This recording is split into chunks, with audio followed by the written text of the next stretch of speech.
सज्जन का नाम था दानचंद। गंगा जी से 12 किलोमीटर दूर उनका गांव था। दानचंद को भगवान ने संपन्नता तो दी थी, धन तो दिया था, लेकिन लोभ ही इतने थे कि लोगों ने व्यंग में ही उनका नाम दानचंद रख दिया था। कभी कोई पुण्य कार्य नहीं किया, कहते खर्च होगा। तो पत्नी ने कहा कि गंगा जी नहाया 12 किलोमीटर दूर हैं, इसमें क्या खर्च हो रहा है, चले जाओ।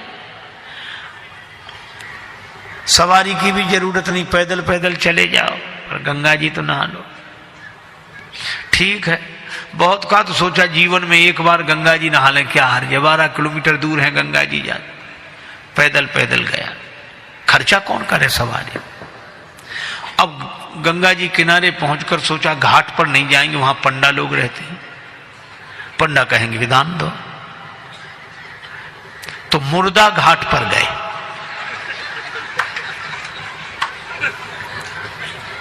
अब मुर्दा घाट तो खाली रहता, कभी कभी कभी कभी दुनिया में अपने घर में कोई सीट खाली करता है तो मुर्दा घाट भरता है, बाकी तो खाली है।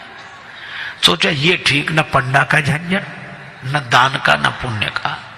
गए, सो कपड़े उतारे, इधर उधर देखा कोई नहीं है, सोचा डुबकी लगा ले।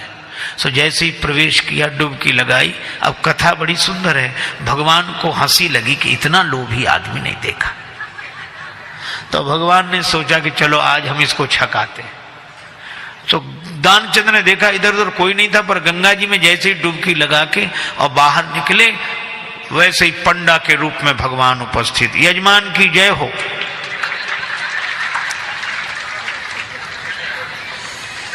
दानचंद बोले तुम कौन हो?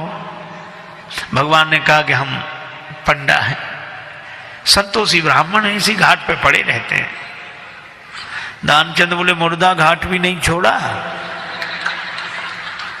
पंडा जी बोले हम संतोषी ब्राह्मण हैं और घाट पर तो और पंडा लोग रहते हैं, हम तो यहीं पड़े रहते हैं, और हम हमारे लिए कोई ना कोई आप जैसा यजमान आ जाता, एक एक वर्ष तक का खाने पीने का इंतजाम कर देता है। दानचंद बोले एक एक वर्ष इंतजाम? हम एक दिन का भी नहीं कर सकते, एक समय का भी नहीं। पंडा जी बोले कोई जबरदस्ती थोड़ा ही है, आपकी जैसी श्रद्धा हो, कुछ ना कुछ तो देना पड़ेगा। दानचंद बोले हमने आज तक नहीं दिया। पंडा जी बोले आज तो देना पड़ेगा। तो अब सोचा क्या करें, बोले उधार दे रहे हैं। उधार? हाँ। कितना?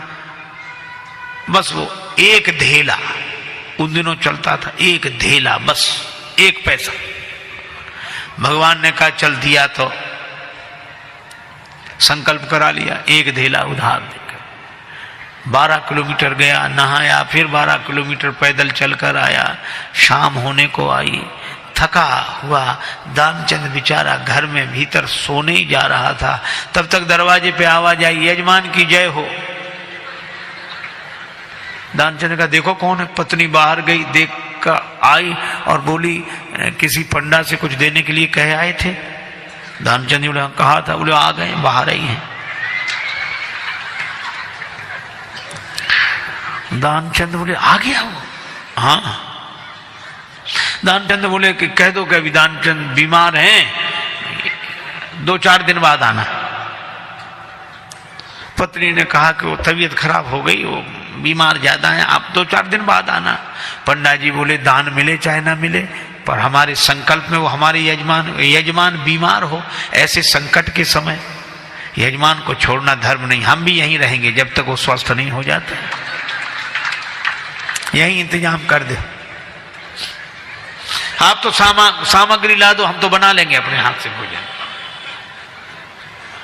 पत्नी ने फिर जाके कहा, पर दानचंद भी अद्भुत आदमी, कहने लगा नहीं जा रहा ना। वो कह रहे यहीं रहेंगे जब तक बीमार रहोगे। दानचंद बोला तो कह दो मर गए वो।